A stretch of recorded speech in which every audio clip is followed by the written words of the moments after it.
Olá pessoal, muito boa noite para você que nos assiste aqui pela TVT e também nos acompanha pela Rádio Brasil Atual.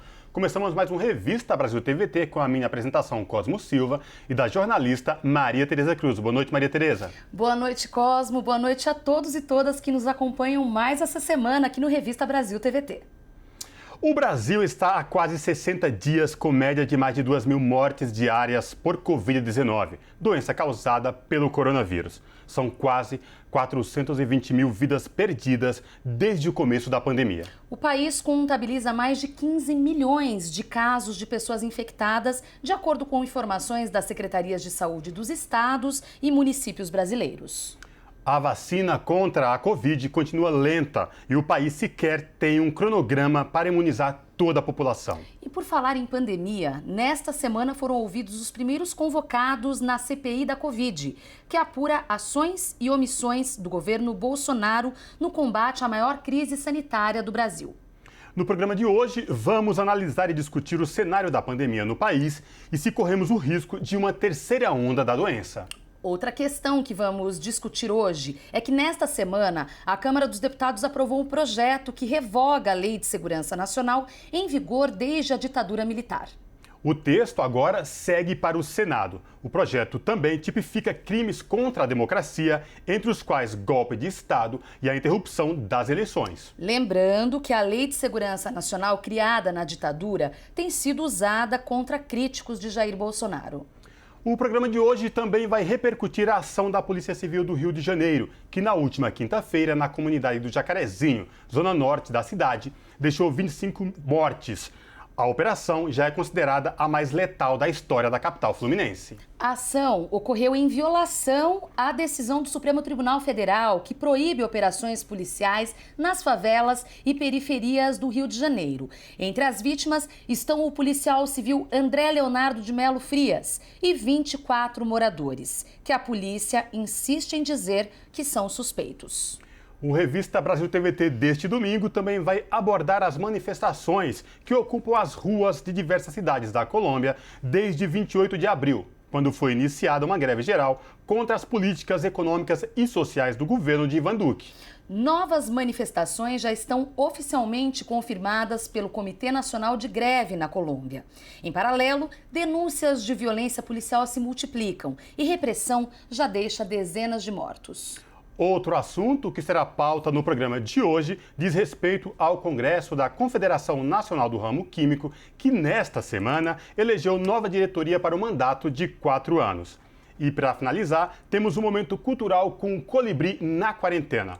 Você acompanha o Revista Brasil TVT também pelo YouTube, youtube.com/redetvt. E o nosso primeiro convidado de hoje do Revista Brasil TVT é Igor Carvalho, que é repórter do Brasil de Fato. Boa noite, Igor Carvalho, seja muito bem-vindo. Boa noite, Cosmo. Boa noite, Maria Tereza. Tudo bem? Muito obrigado pelo convite. Prazer é todo nosso falar contigo. Ô Igor, eu quero que você comece falando pra gente aí a tua avaliação, como que se deu aí essa primeira semana dos depoimentos na CPI da Covid-19 lá no Senado Federal em Brasília. Olha, a primeira semana era muito aguardado para essa primeira semana os depoimentos dos ex-ministros Luiz Henrique Mandetta e Eduardo Pazuello, por motivos diferentes. O Mandetta é o ex-ministro que rompeu com o presidente Jair Bolsonaro. Então, esperava-se que o Mandetta trouxesse para os depoimentos novas revelações sobre os bastidores da chegada da pandemia ao país. É importante lembrar que o Mandetta ele é exonerado no dia 16 de abril. A OMS decretou calamidade, decretou pandemia de coronavírus no dia 15 de março. Portanto, ele ficou um mês no cargo nesse período. Então, o que se esperava era que o Mandetta trouxesse até o Senado algumas nuances dos bastidores de como o governo recebeu a pandemia no país e as primeiras medidas. Porém, o que o Mandetta trouxe não teve muita novidade. Cosmo, ele trouxe notícias que já foram veiculadas pela imprensa, fatos que já foram repercutidos. E a novidade mesmo foi o envolvimento dos filhos do Bolsonaro. O Mandetta deixou claro que os 3 filhos, Carlos, o vereador Carlos Bolsonaro, pelo Rio de Janeiro, o deputado federal Eduardo Bolsonaro, de São Paulo, e o senador Flávio Bolsonaro, do Rio de Janeiro, os 3 filhos do presidente Jair Bolsonaro, eles participam das reuniões ministeriais, eles participam e influenciam as decisões do governo sobre a pandemia.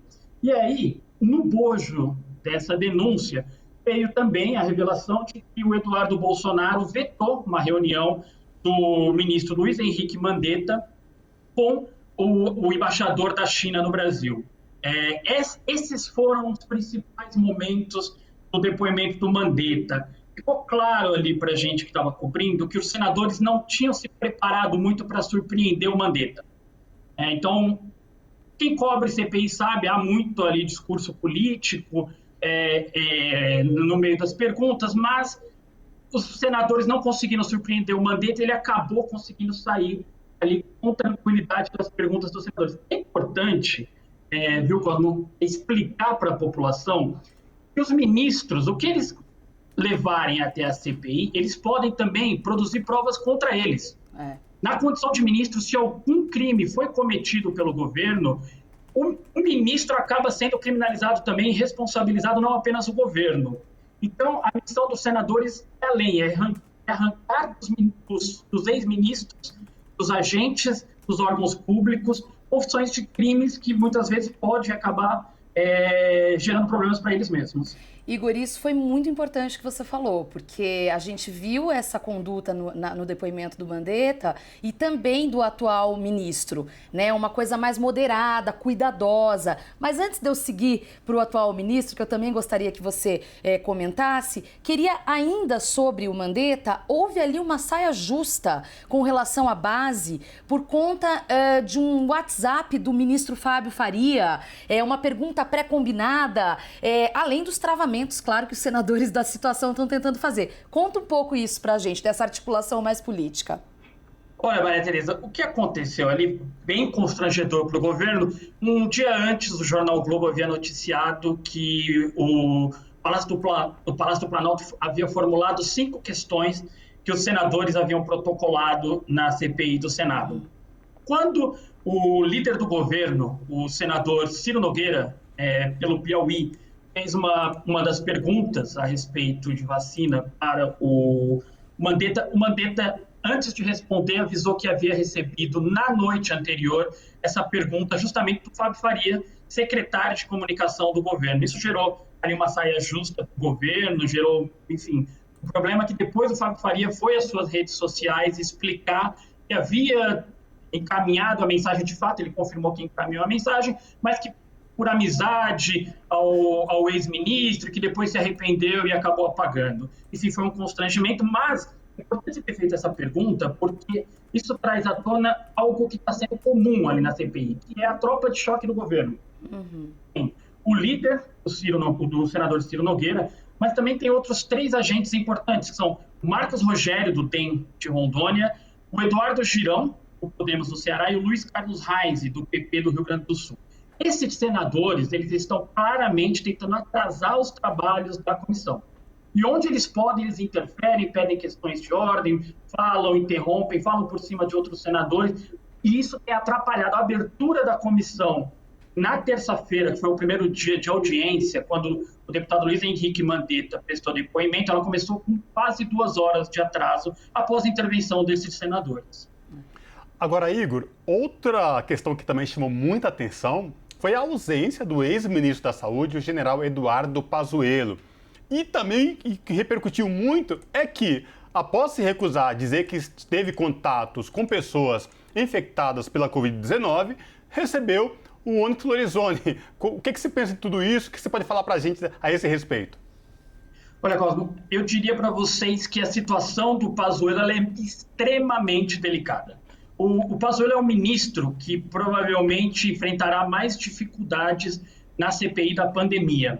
Por quê? Ele conduziu o Ministério da Saúde justamente no período mais duro da pandemia, quando nós estávamos ainda estruturando políticas para aquisição de vacinas, quando o governo deveria estar preocupado com campanhas publicitárias para defender o uso de medidas não farmacológicas, como a utilização de máscaras. O que acontece? O Pazuello, ao usar essa justificativa de ter tido contato com 2 assessores que estavam com Covid, ele acabou se expondo, porque 2 dias antes ele estava num shopping sem máscara.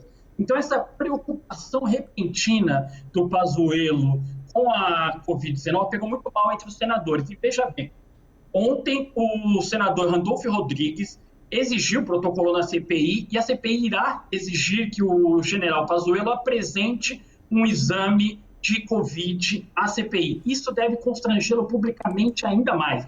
Hoje em dia, ali em Brasília, se tem um consenso de que as cabeças que estão expostas à mesa, a do general Pazuello é a mais barata, porque ele está numa situação muito difícil, porque ele se tornou um peso para o Exército brasileiro, por conta do seu fácil aliciamento pelo governo Bolsonaro. Ele se tornou um problema para o governo Bolsonaro por tudo que ele sabe, por ter uma personalidade frágil. Então, ele vai para essa audiência que foi remarcada para o dia 19 de maio, numa posição extremamente complicada, fragilizada. Fala-se em Brasília que ele está sendo preparado pelo Palácio do Planalto e teria tido muitas dificuldades com os assessores do Palácio do Planalto para responder as questões no seu treinamento. Então, é de se aguardar que, se tem uma fonte que pode trazer à baia questões que comprometam o governo, essa fonte é o ex-ministro Eduardo Pazuello.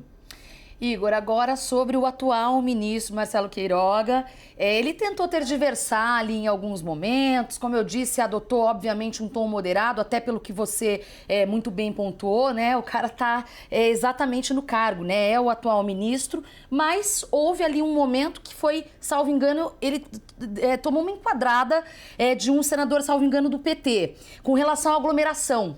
Né? Uma pergunta bem direta que ele não teve muito como fugir, e aí ali ficou claro o posicionamento contrário ao chefe dele, que é Jair Bolsonaro. Como que isso soou no Planalto? Houve algum mal-estar ou mesmo ali naquele momento na CPI? Olha, Maria Tereza, ficou claro que a estratégia dos senadores, a mais bem elaborada estratégia dos senadores nessa CPI até agora foi com o ministro Marcelo Queiroga. O tempo inteiro, os senadores deixaram claro nas perguntas que a intenção era constrangê-lo com as posições e afirmações do presidente Jair Bolsonaro. Então, ele foi diversas vezes perguntado sobre opiniões que ele tinha em relação a aglomerações promovidas pelo presidente Jair Bolsonaro, ou mesmo frases repercutidas por ele que vão de encontro com a ciência. Tá? O ministro Queiroga tentou sair de todas as posições, ele não respondeu às perguntas sobre cloroquina, ele pediu para que não respondesse, alegando que o Ministério da Saúde está fazendo um protocolo, veja bem, 15 meses após a chegada da pandemia ao país, o Ministério da Saúde, segundo o ministro, está neste momento preparando um protocolo de uso da cloroquina, e isso é um absurdo. Então, ele não respondeu sobre cloroquina, ele correu de outras perguntas, e isso deixou os senadores muito incomodados. O ministro Humberto Costa, do PT, de fato, chamou a atenção do ministro Queiroga, dizendo que ele estava ali sob juramento e que deveria responder às questões. O relator, Renan Calheiros, que tem sido muito firme com os depoentes, isso tem gerado críticas do Palácio do Planalto, o incômodo do Palácio do Planalto, que tentou no começo da semana uma conciliação com o Calheiros e não conseguiu. O Renan Calheiros, por diversas vezes, admoestou o Queiroga durante o depoimento na CPI. Tá? Então, assim, foi um depoimento conturbado, confuso muitas vezes. O ministro Queiroga não se comprometeu com as questões trazidas pelos senadores, e o que ficou desse depoimento foi um desencontro entre o que o Ministério da Saúde, o ministro da Saúde pensa e o que diz o presidente Jair Bolsonaro. Ele defendeu o uso de máscara, ele defendeu vacinação em massa, ele fugiu de todas as formas de polêmicas com a China. Então, assim, a marca desse depoimento foi o conflito entre a opinião do ministro da Saúde e a opinião do presidente Jair Bolsonaro. Agora, Igor, a partir desses primeiros depoimentos nesta semana lá na CPI da Covid-19, a ausência do general Eduardo Pazuello, já dá para imaginar os caminhos que essa investigação irão tomar? Eu queria queria ressaltar um ponto aqui, que embora a gente espere muito dos depoimentos, eles são importantes, porque nós estamos vendo figuras públicas que há um ano conduzem a gestão da crise da pandemia no país, muito mal conduzida, dado aí os 400 mil mortos que nós temos. Então, nós estamos vendo essas pessoas serem confrontadas pela primeira vez. Isso é muito importante. Só que o que nós teremos, de fato, da CPI, foram aprovados 88 requerimentos de pedidos de informação a ministérios, secretarias, órgãos públicos, governos estaduais e municipais. Essas informações, quando trazidas a público, é que podem, de fato, contribuir com as revelações. Sobre revelações de possíveis crimes cometidos pelo governo na condução dessa crise. Então, você me perguntou dos desdobramentos, o principal deles, Cosmo, são as convocações que geraram os depoimentos dos ex-ministros e do ministro nesta semana. Então, para a próxima semana, nós teremos na CPI da pandemia o depoimento da Marta Dias e do Carlos Murilo, que são o Carlos Murilo, ex-presidente, a Marta Dias, atual presidente da Pfizer no Brasil, do Fábio Van Garten, ex-ministro das Comunicações, do Ernesto Araújo, ex-ministro de Relações Internacionais, e há um acordo para que na próxima semana a CPI vote a convocação do ministro Paulo Guedes, que foi citado pelo ex-ministro Luiz Henrique Mandetta. Segundo Mandetta, o Paulo Guedes impôs muitas dificuldades para que o Ministério da Saúde acessasse orçamento para poder tomar medidas contra a pandemia no país. Ou seja, vamos aguardar, né, que a programação será extensa e promete aí talvez novas informações e reviravoltas com tudo isso. E com isso quero agradecer demais a participação do jornalista Igor Carvalho, repórter do Brasil de Fato, melhor dizendo. Igor, muito obrigada pela participação, por estar aqui conosco e até uma próxima oportunidade. Eu que agradeço, Maria Tereza. Sempre que precisar é só chamar. Valeu. Abraço. E a gente continua com esse tema da pandemia aqui no Revista Brasil TVT. O país contabiliza mais de 15 milhões de casos com pessoas infectadas pelo coronavírus. Desde o início da pandemia, mais de 420 mil vidas foram perdidas em decorrência desta pandemia. A vacinação contra a Covid continua lenta e o país segue sem um cronograma para imunizar toda a população. Sobre essa questão, nós conversamos agora com Paulo Bus, médico pediatra e sanitarista, professor emérito da Fundação Oswaldo Cruz e membro titular da Academia Nacional de Medicina. Boa noite, professor Paulo Bus, seja muito bem-vindo. Boa noite, um prazer falar com vocês e com seus ouvintes e telespectadores.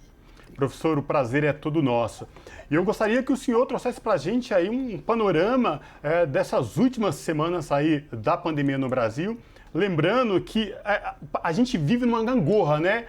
Flexibiliza, depois toma medidas para conter as pessoas circulando, enfim, e a população fica incerta sobre o que fazer. Eu queria que o senhor trouxesse para a gente um panorama de tudo isso que está acontecendo e se de fato, professor, o Brasil caminha para a terceira onda da doença.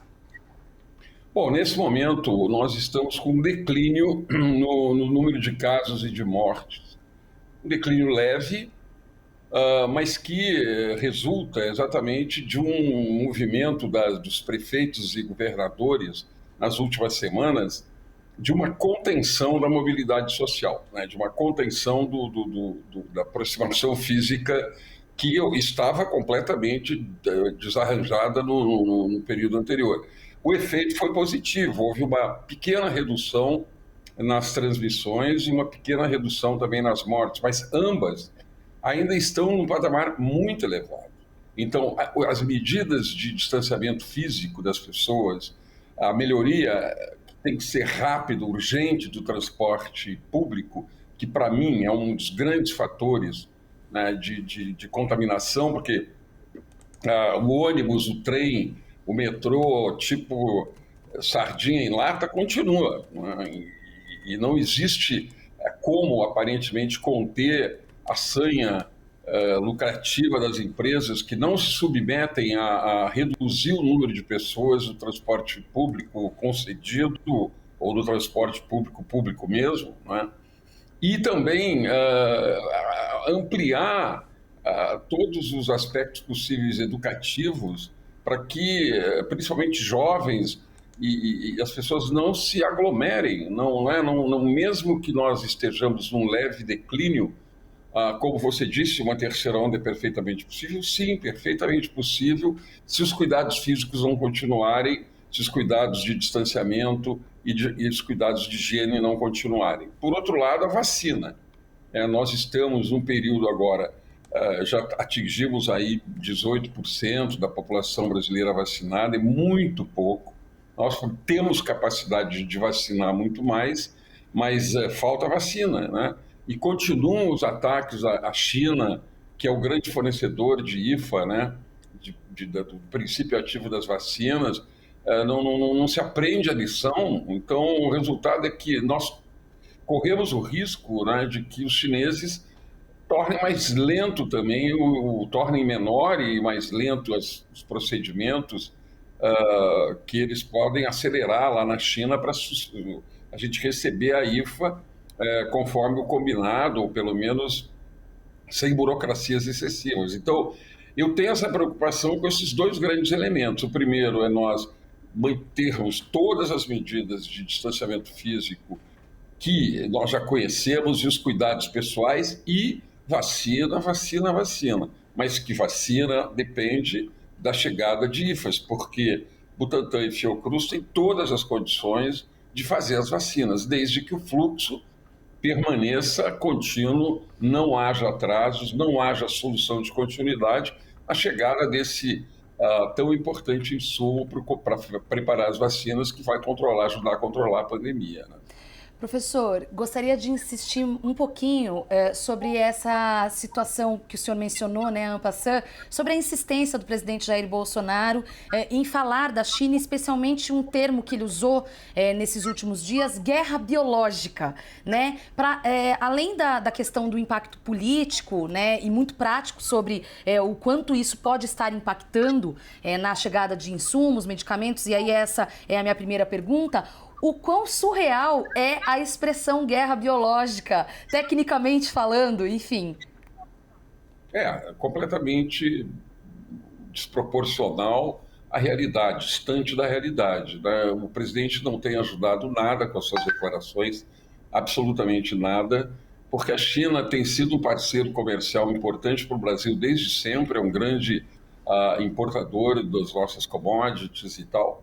E, por outro lado, quando começa a pandemia, é na China que mais rapidamente se estabelece a produção dos protetores individuais, dos respiradores, das máscaras, etc. Porque a China é um capitalismo de Estado, vamos dizer assim, né? E eles têm um poder de planejamento e disciplina imposta, evidentemente, por esse poder do Estado chinês, mas com um tipo de operação de fábricas, de indústria e de ciência e tecnologia, né, extremamente curioso, extremamente cativante de se conhecer, de se tentar conhecer, né? Os chineses têm sido um exemplo de recuperação econômica, prospecção e avanços e inovações tecnológicas, capacidade de produção. Eles rapidamente se articularam e passaram a produzir máscaras e outros elementos para serem utilizados na pandemia, e foram generosos no sentido de mandaram para a Europa. Ou seja, não existe nenhuma hipótese, né? Eu não vejo hipótese de fragilização nesse empenho da China contribuir para o controle da pandemia, e muito menos guerra biológica. Eu não sei de onde sai esse argumento. A Organização Mundial da Saúde mandou um grupo de cientistas muito importantes, já chegaram desse levantamento há mais de 30 dias, tá? E eles foram taxativos. Já se publicou isso em todos os lugares. Este vírus não é um vírus artificial, não é um vírus produzido por laboratório, não foi intencionalmente difundido. Então, é uma coisa espantosa que uma pessoa que é o presidente dessa nação tenha alguns delírios, eu diria, do ponto de vista das imagens que ele joga quando dá entrevistas, e esse da guerra biológica é mais uma fake news absoluta que não poderia ser difundida por um homem enfim, que ocupa uma posição tão importante como a de presidente da República do nosso país. Professor, os primeiros imunizantes começaram a ser aplicados na população mundial ainda no final do ano passado. Aqui no Brasil, a gente começou com a da parceria do Butantan e a Sinovac, depois veio a AstraZeneca, produzida em parceria envasada lá na Fiocruz, no Rio de Janeiro, e agora chegou no Brasil os primeiros lotes da Pfizer-BioNTech. Mas aí, professor, a pergunta que fica é, mesmo com tudo isso, não se tem ainda certeza de quanto será a vacinação e como será a vacinação para toda a população. A minha pergunta é, em 2021 nós teremos vacina para toda a população ou ainda isso vai demorar até chegar para toda a nossa população? Eu sou otimista, eu acho que teremos. A Fiocruz está decolando, está vamos dizer, em voo de cruzeiro, já produzindo em torno de 1 milhão de doses por dia. Se nós calcularmos que passamos 100 dias, nós temos 200 e tantos dias pela frente, então vamos ter, a Fiocruz vai cumprir o seu papel, vai cumprir o seu compromisso de 200 milhões de doses esse ano, né? 100 milhões até o final de julho e 100 milhões no segundo semestre, já com a matéria-prima produzida por nós mesmos, né? O Butantan tem dado um extraordinário exemplo de um instituto comprometido com a saúde dos brasileiros, não tem dúvida alguma. Já entregou 46 milhões e está negociando mais 54 milhões de doses, serão 100 milhões de doses. Então, nós temos a capacidade interna no Brasil de produzir a vacina que os brasileiros precisam. O que nós não precisamos é que ninguém atrapalhe as relações que nós temos com essas empresas e com os países onde essas empresas terceirizaram sua produção. O caso da Pfizer, a vacina não é chinesa, da AstraZeneca. A vacina é da AstraZeneca Oxford, por um acordo tecnológico com a Fiocruz. Nós estamos produzindo aqui, mas a fábrica do produto, do IFA, né, do produto ativo, é uma fábrica localizada em território chinês.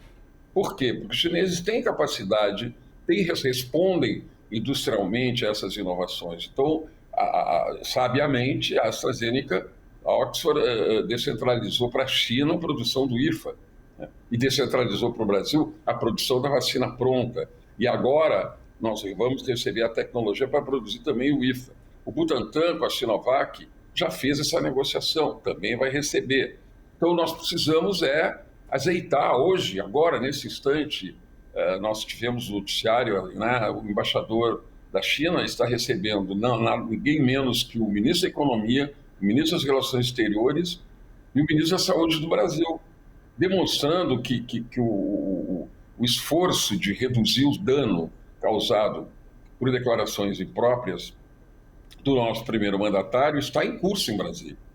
Nós esperamos que isso aconteça. Então, para responder definitivamente, sim, se as coisas correrem como estão programadas, sem ninguém atrapalhar, os chineses serão capazes de cumprir os compromissos conosco. Sim, nós seremos capazes de cumprir os compromissos com a sociedade brasileira, de dar produzir vacina suficiente para todos os grupos que estão programados para serem vacinados. Sim.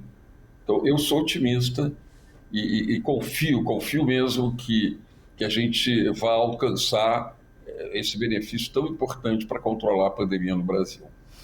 Professor, ainda sobre o tema vacinas, medicamentos, enfim, o tema de patentes ficou bem forte nos últimos tempos, justamente por causa da pandemia. A gente teve decisão do STF considerando aí inconstitucional alongar prazo de patente e também o anúncio por parte do governo de Joe Biden de que apoia a suspensão das regras de propriedade intelectual, de patentes, enfim, relacionadas às vacinas contra a Covid. Como o senhor analisa esse debate das patentes, sobretudo essa posição do governo dos Estados Unidos?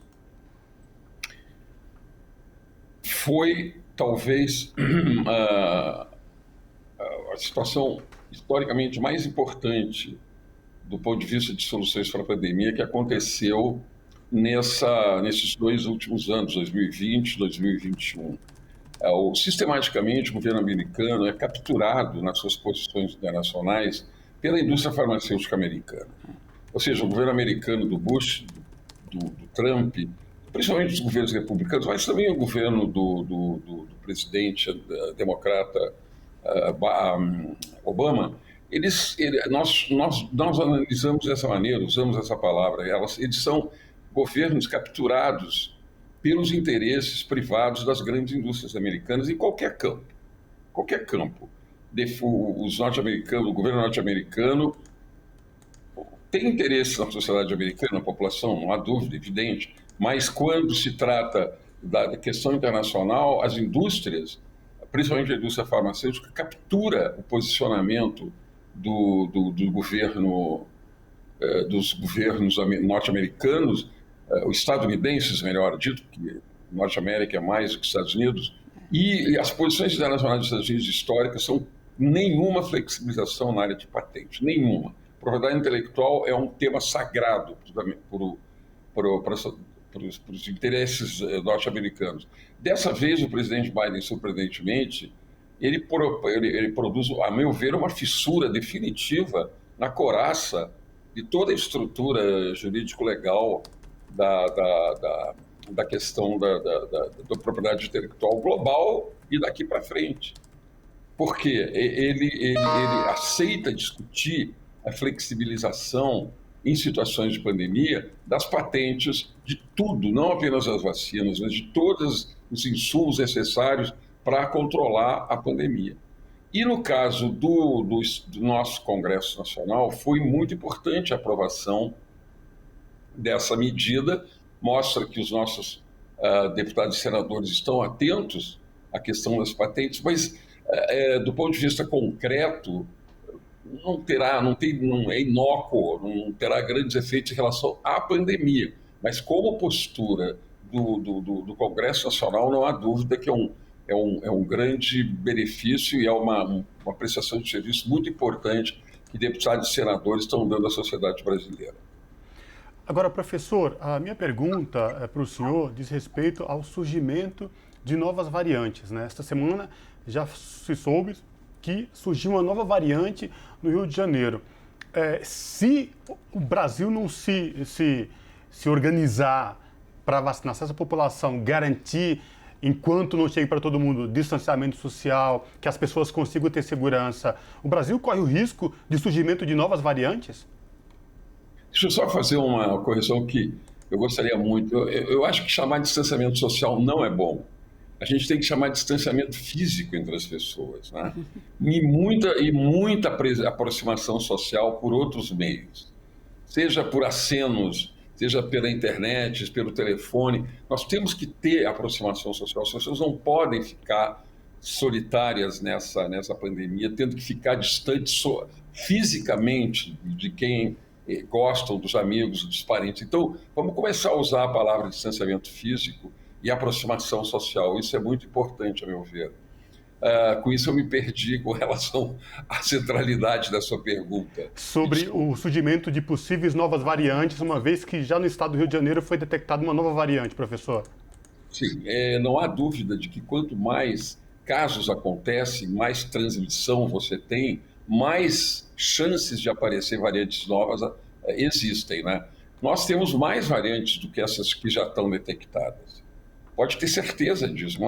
Vão aparecer novas variantes. Enquanto nós não reduzirmos a transmissibilidade desse vírus ao nível bem baixo, muito abaixo do que se encontra atualmente, a chance de aparecer, como apareceu essa variante P2, etc., nós vamos ter abundantemente. Essas chances continuam estando presentes, quanto mais transmissão a gente tiver, portanto, o maior número de casos, né, que indicam a transmissão.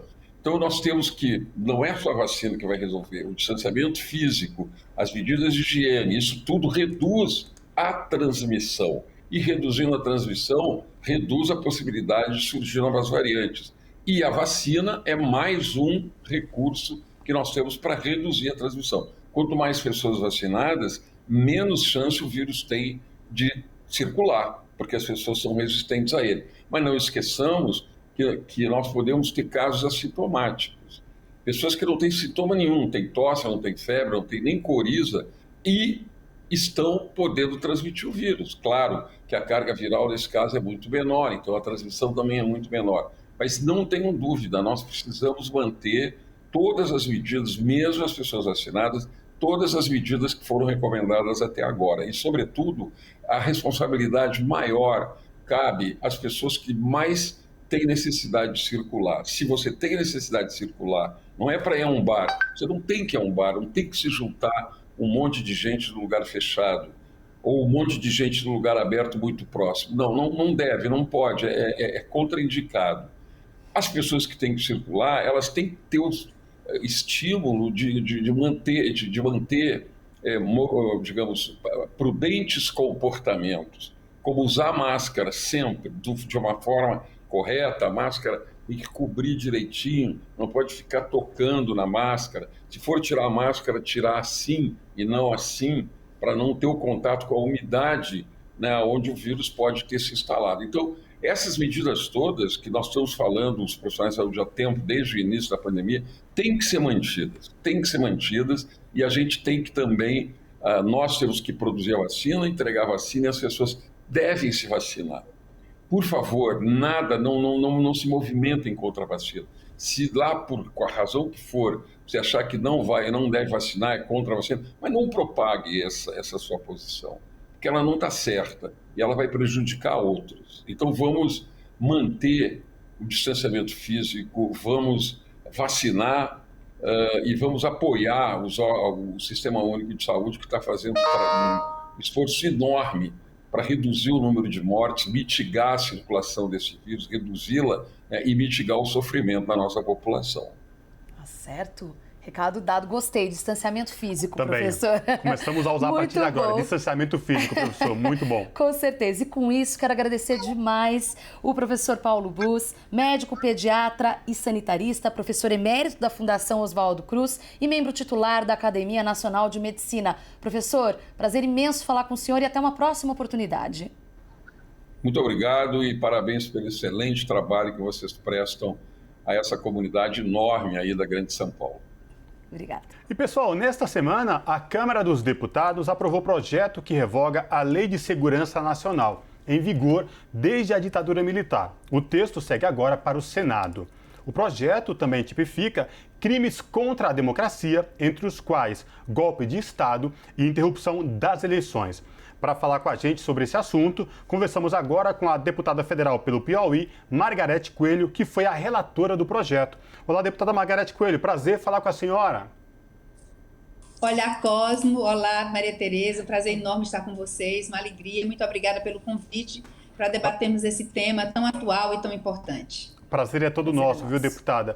E eu quero que a senhora traga para a gente aqui, para os nossos telespectadores da TVT e também para os ouvintes da Rádio Brasil Atual, como que se deu toda essa negociação e aprovação do projeto essa semana, que teve a sua relatoria. Bom, o presidente Arthur Lira, então, me designou para relatar esse projeto de lei, que está entre aqueles nomeados por ele como essenciais, como importantes para a sua gestão. São temas que, no entender do presidente Arthur Lira, foram negligenciados durante todo esse tempo. E esse é um bom exemplo. O primeiro projeto de lei, aquele que encabeça, que é o projeto de lei do Hélio Bicudo, ele é de 91.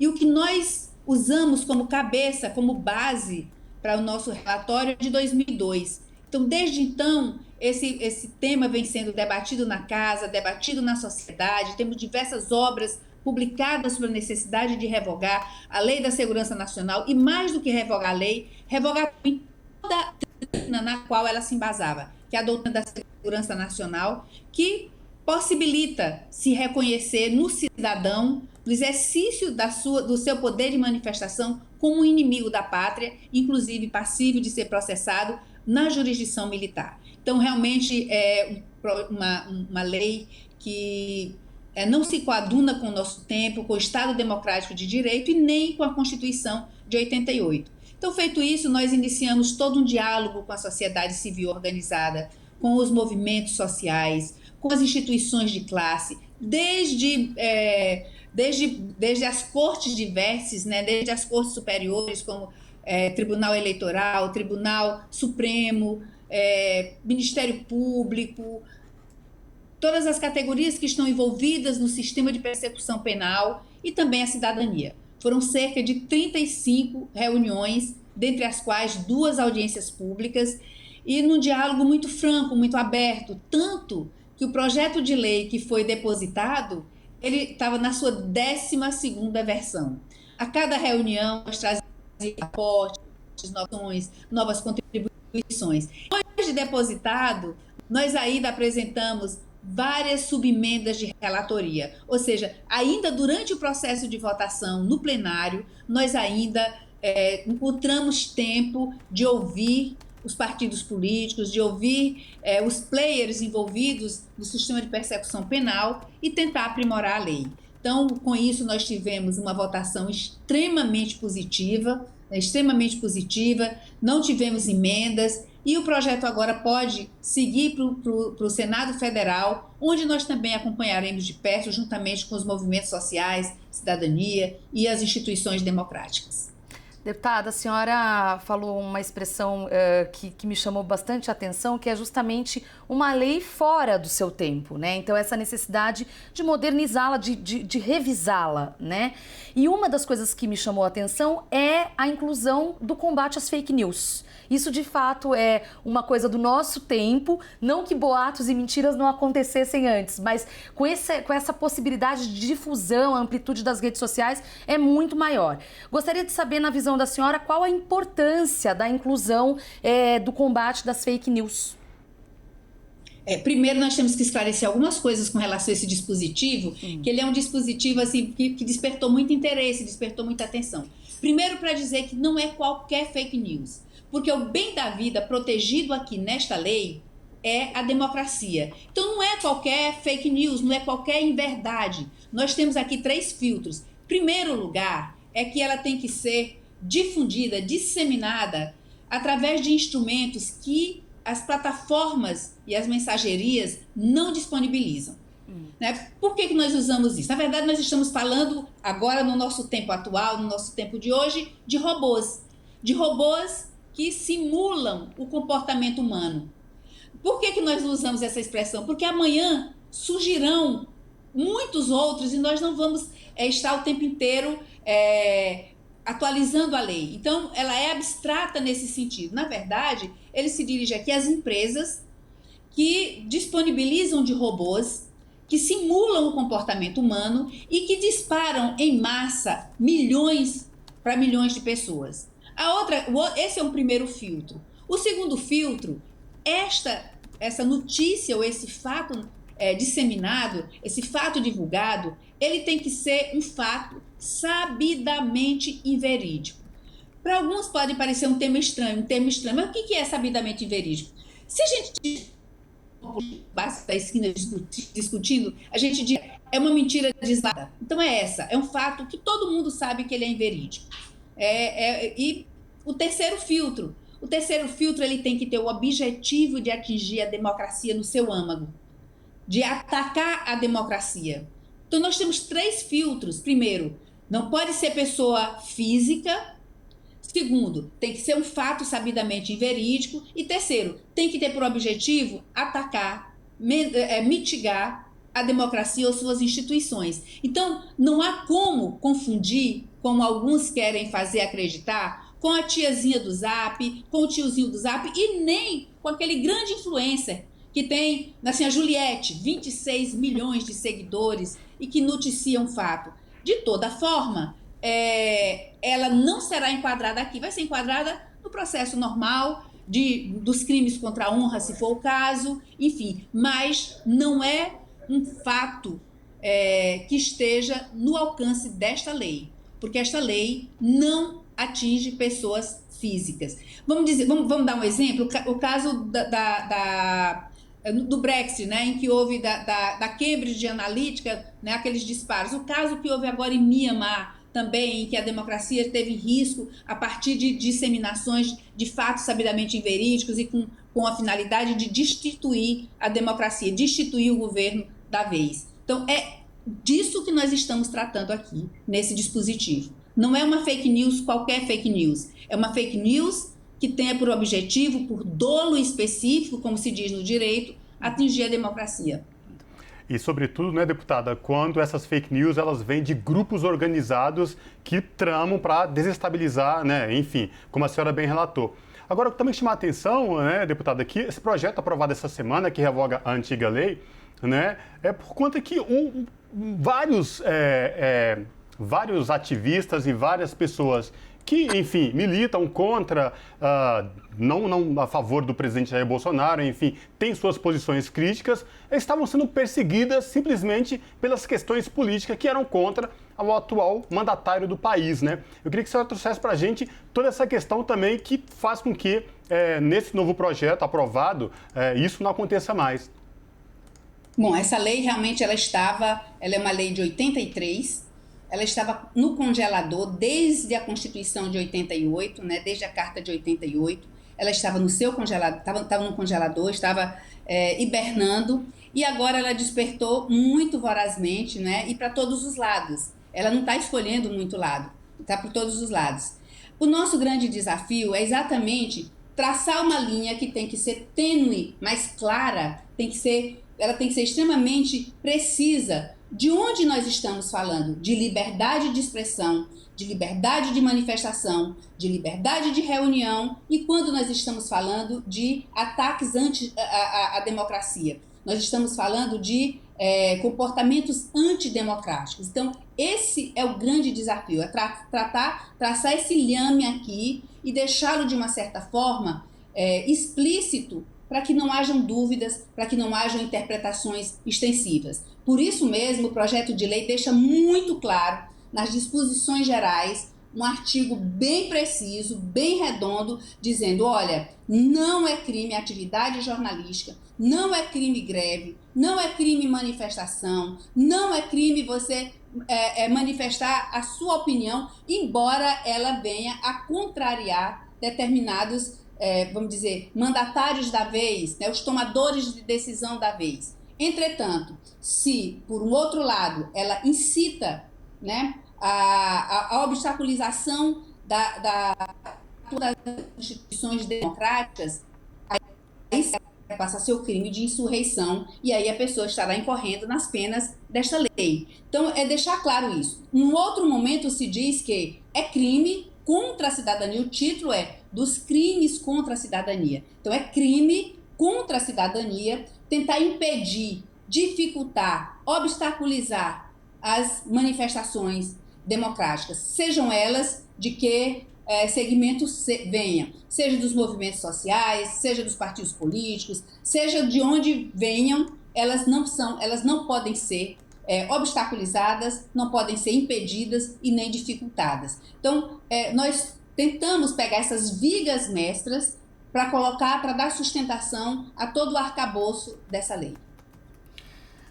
Isso que a deputada mencionou agora, só fazendo uma breve nota de rodapé, é muito importante porque tivemos os 300 do Brasil que lançaram rojões em direção ao Supremo Tribunal Federal e também situações de ameaça à integridade física de ministros do STF, como aconteceu com o colega da deputada Daniel Silveira, que acabou inclusive sendo preso, né, penalizado por isso. Quer dizer, penalizado, que eu quis dizer preso, né, por essa situação. Então, é importante mesmo sabermos que há dois pesos e duas medidas. E com isso, infelizmente, deputada, vamos ter que encerrar, que nosso tempo é curto, já se esgotou, mas quero agradecer demais a participação da deputada Margarete Coelho, deputada federal pelo Piauí. Muito obrigada, deputada, e até uma próxima oportunidade. Eu que agradeço muitíssimo, muito obrigada pela oportunidade e também parabéns pelo trabalho que vocês estão fazendo aí no Brasil TVT. Obrigada. Obrigado. Revista Brasil TVT vai para um breve intervalo e daqui a pouquinho volta. Não saia daí.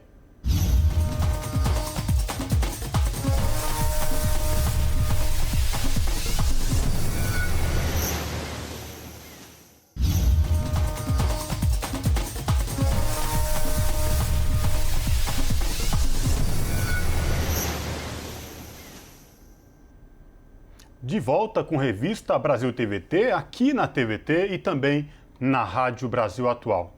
Pessoal, na última quinta-feira, uma ação da Polícia Civil do Rio de Janeiro, na comunidade do Jacarezinho, zona norte da cidade, deixou 25 mortos. Entre as vítimas estão o policial civil André Leonardo de Melo Frias e 24 moradores que a polícia diz serem suspeitos. Sobre essa questão, a gente conversa agora sobre também esse banho de sangue na cidade do Rio de Janeiro, que já é considerado o mais letal da história da capital fluminense. Nós vamos falar com a deputada federal Benedita da Silva, pelo estado do Rio de Janeiro. Boa noite, deputada, seja muito bem-vinda. Boa noite. Lamentamos. Boa noite. Boa noite. Vocês estão me ouvindo? Esta semana, o Rio de Janeiro, mais uma vez, entrou no cenário nacional e internacional com mais uma ação criticada do Brasil ao mundo. Especialistas em segurança dizem que isso não é jeito de entrar em qualquer lugar, sobretudo quando se tem confronto com pessoas sendo mortas.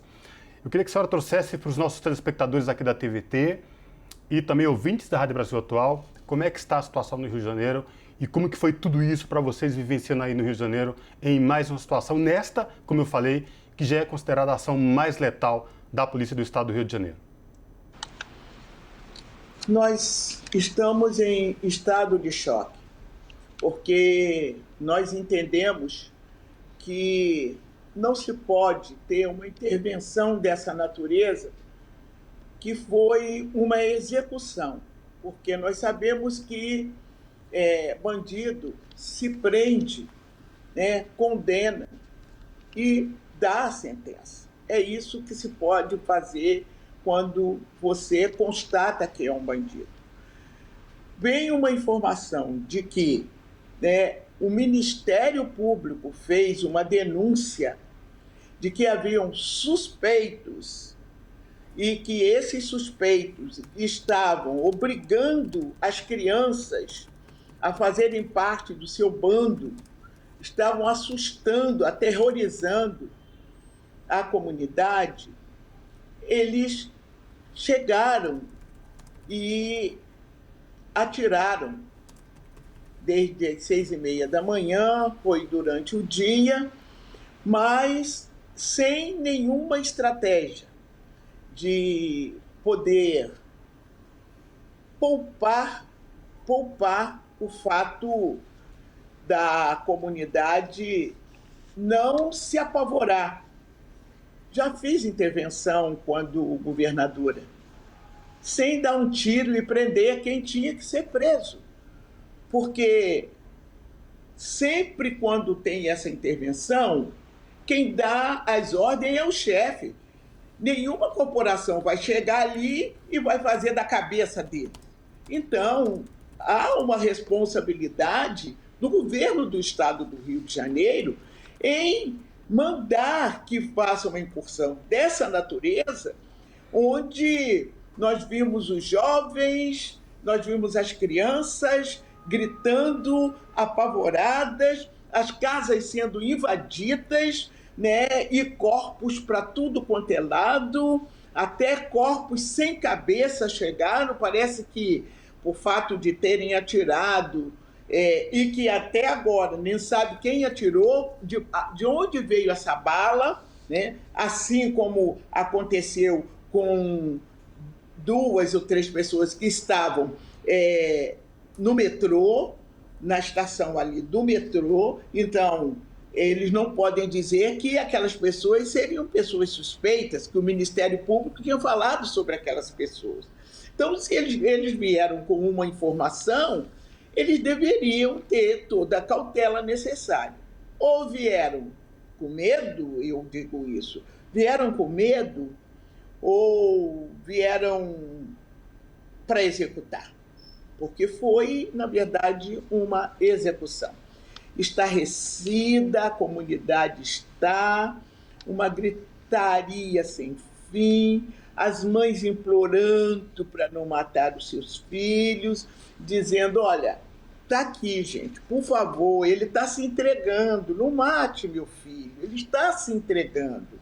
Porque num determinado momento do cerco que se estava fazendo, aqueles que realmente não houve ali uma fuga de jeito nenhum, não tinha como, até porque a polícia estava muito bem equipada, mas naquele meio tinham outras pessoas. Se você não tem nome, não tem o local de residência, como é que você pode fazer uma intervenção dessa natureza e você ter 24 corpos? Que foram essas pessoas que morreram. E aliás, foram 25 contando com o policial. Então, um policial levou um tiro na cabeça e também não se sabe de onde partiu esse tiro, mas sabe que o policial morreu e nós não queremos que nenhum policial morra, mas também não queremos que nenhum policial mate. Essa não é uma forma do Estado entrar. Então, o Estado promoveu um terror e promoveu uma chacina, porque foi a maior acontecida no Rio de Janeiro. Nós já viemos de outros momentos terríveis do Rio de Janeiro. Nós já tivemos vigário-geral, nós já tivemos no Alemão, sabe, é uma coisa desesperadora para quem mora na comunidade e não ter o que fazer, e realmente naquele momento não tem. É uma naturalização de uma violência essa, de que é um território inimigo, a comunidade, como se ali todos fossem bandidos. Então, se todos fossem bandidos, todos deveriam ser presos.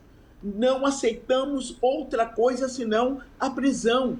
Mas a operação foi realmente desastrosa, né? Um despreparo, porque só pode ser um despreparo também no sentido de não proteger. Nós já fizemos incursões nas comunidades, não se tem notícia de que durante o nosso governo tivesse uma situação dessa. Deputada, me permita, porque a senhora mencionou um ponto importante sobre a questão da política de segurança pública, né? Vamos considerar duas coisas que eu acho importantes para eu fazer o preâmbulo antes da pergunta. A primeira é que havia uma ordem expressa do Supremo Tribunal Federal para que não houvesse operação em favelas, em comunidades, durante a pandemia, apenas em caso de excepcionalidade. Ao que não me parece um caso de excepcionalidade, considerando que foi dito pela própria polícia que havia meses, estavam investigando, enfim, essa situação. Essa medida da interrupção das operações em favelas já gerou bons resultados, redução de 34% no número de mortos em confrontos com a polícia no ano passado, em 2020. Ao mesmo tempo, a gente tem visto que as execuções extrajudiciais se tornaram uma política de segurança pública, especialmente no estado do Rio de Janeiro, não apenas em São Paulo, também a matança policial é grave, mas no Rio de Janeiro, já que o tema é esse. De certa forma, a gente vê uma inação das instituições, porque o Ministério Público, que deveria checar, fiscalizar a polícia, a questão do desrespeito ao STF, a que a senhora atribui essa inação, por assim dizer, me corrija se eu estiver errada, deputada, das instituições?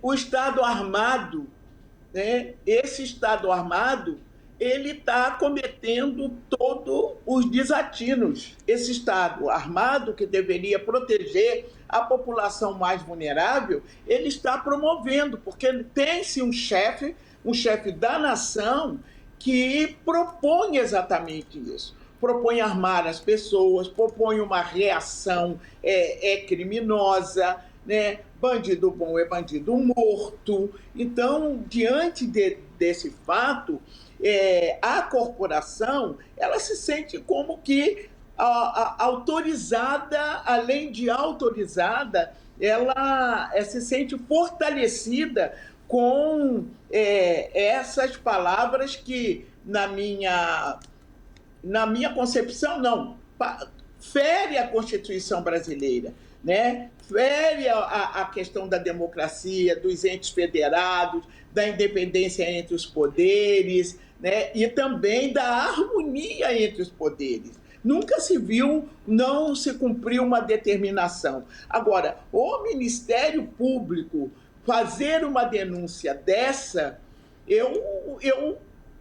nós precisamos fazer, e muito bem diz a Jaqueline Muniz, que tem uma expertise na área de segurança, ela coloca isso com muita força, com muita vontade. A Jaqueline diz uma coisa tão forte que eu disse, olha, eu não posso deixar de dar essa entrevista sem repetir aqui algumas palavras da Jaqueline Muniz. E eu vou fazer porque ela realmente ela é uma especialista, ela ajuda o Rio de Janeiro, ela é uma apaixonada, ela quer ver uma polícia limpa, sabe? Uma polícia que se respeite e que não tenha medo dela, né? Assim como uma polícia que respeite a sociedade em que ela deva proteger, independentemente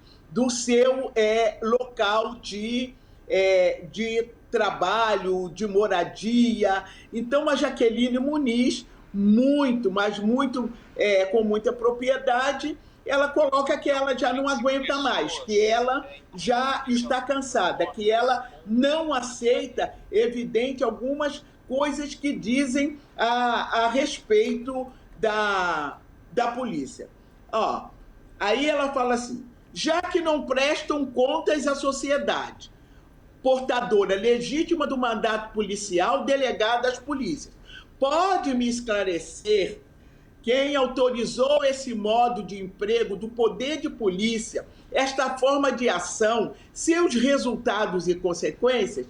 Qual doutrina policial, técnico, profissional foi aplicada nesta operação no Jacarezinho? Quem deu a ordem? Baseada em que estratégia? Quais foram os parâmetros táticos, ela fala, operacionais, para que tivéssemos esse resultado trágico? E eles dizem que não, que foi que não, eles eram bandidos. O fato de serem bandidos dão à polícia esse direito de matar principalmente quando estão, na verdade, se rendendo. Na hora em que acontecia isto no Jacarezinho, me mandaram, pelo amor de Deus, veja isso, pelo amor de Deus, veja isso. Eu pedi ao líder da bancada que ele me deixasse eu assumir a tribuna em nome do Partido dos Trabalhadores, o que o líder Bongás me permitiu, e eu disse naquela hora, não estão deixando as pessoas se renderem. Elas querem se render. Deixem elas se renderem. Estava fazendo um apelo da tribuna da Câmara para que o Brasil e o mundo todo pudessem ver que tem que ter. Nós não temos pena de morte aqui, porque ela já acontece dessa forma. Então, não é possível uma coisa dessa natureza. Então, na verdade, não cumpriram democraticamente o que estavam ali. Houve uma baixa, sim, na questão da criminalidade, até porque nós não somos essa coisa de a polícia, né? Sem considerar de que a polícia é uma parte da segurança pública, e a segurança pública não é só um policiamento. A segurança pública, ela tem que estar investida de democracia e de garantir a segurança social, né, para as pessoas, a proteção social para as pessoas. Porque o que rendeu essa intervenção? Eu pergunto, mais mortos foram para a estatística, aqueles negros e negras da favela, da periferia, e todos que lá estavam são marginais. Até prova em contrário. Quem é que tem que provar isso? Então, eu tenho na comunidade minha família, então ela tem que provar que ela não é bandida. Mas, para eles, bandido bom é bandido morto, e morto não fala. Então, por conseguinte, só fica essas vozes desesperadas e surdas das mães, né, gritando, pedindo socorro para os seus filhos. Mas só que o Estado já o considerou inimigos. E como inimigos, eles têm que eliminar. Deputada, essa frase que a senhora falou, das mães pedindo socorro, chamou muita atenção porque na quinta-feira, no dia desta ação, que gerou tudo isso, essas 25 mortes, esse banho de sangue na comunidade do Jacarezinho, no Rio de Janeiro, vídeos viralizaram o dia inteiro, a noite inteira, de mães pedindo socorro, de mães falando, entraram na minha casa, balearam, atiraram mais de 40 cápsulas disparadas na porta. E o que chamou muita atenção também foram as cenas de policiais levando essas vítimas já mortas, tirando do local, porque aí inviabiliza qualquer possibilidade de uma perícia que confronte essas versões. Não é? Mas agora, apesar de terem levado muitos celulares, atribuindo de que eram todos de bandidos, mas na verdade, muita gente ali filmou. Como é que eu pude ter as imagens em tempo real, né? Naquele momento, eu estava com imagem de tempo real, tanto que naquele momento eu pedi para ir à tribuna denunciar aquilo que estava acontecendo. Foi isso que eu fiz, entendeu? E não só eu, outros também, outras, né, do Rio de Janeiro principalmente, mas também fora do Rio, que viu aquela atrocidade acontecendo. Então, realmente preciso ter uma polícia de inteligência. Não é possível, né? Nós estamos vendo eles falarem que foi um sucesso porque tivemos 25 mortos. Entre esses 25, um era policial. Coloca os seus colegas, né, em risco também, quando não se tem uma estratégia. Né? Ou pensariam eles que naquele confronto que fizeram com a comunidade, se não haveria alguma reação. E a reação que se houve da população foi gritar, né? Foi pedir, foi implorar para que não fizessem aquilo naquele momento. Foi estarrecedor, sabe? O estarrecedor, e nós precisamos tomar uma providência maior em relação a isso. Não pode continuar, não pode. Olha, nós sabemos, então, é preciso que o governo federal do Brasil tenha em conta de que existe um momento neste país do qual ele tem estimulado com a fala, com o seu jeito, e que, para copiar isso, realmente desestruturar todas as nossas instituições que têm o papel e o dever de proteger o cidadão, a cidadã. Por isso nós temos 412 mil óbitos nesse país. Exatamente porque temos um governo que não respeita, um governo que não quer comprar a vacina, um governo que toma decisões ideológicas para dizer que a vacina da China é uma vacina que foi a própria China quem criou essa situação, para dizer que a vacina da Rússia também não serve. Enquanto isso, a população morrendo. Perdemos 412 mil pessoas, mas poderia ser diferente se nós já tivéssemos essa vacina. negar as coisas que são reais, negar uma ciência, sabe? Negar uma necessidade das pessoas estarem em segurança, negar um auxílio emergencial de 600 reais, dizer que as pessoas todas têm que comprar uma arma para se defender. Tudo isso, que aprendizado passa para uma população?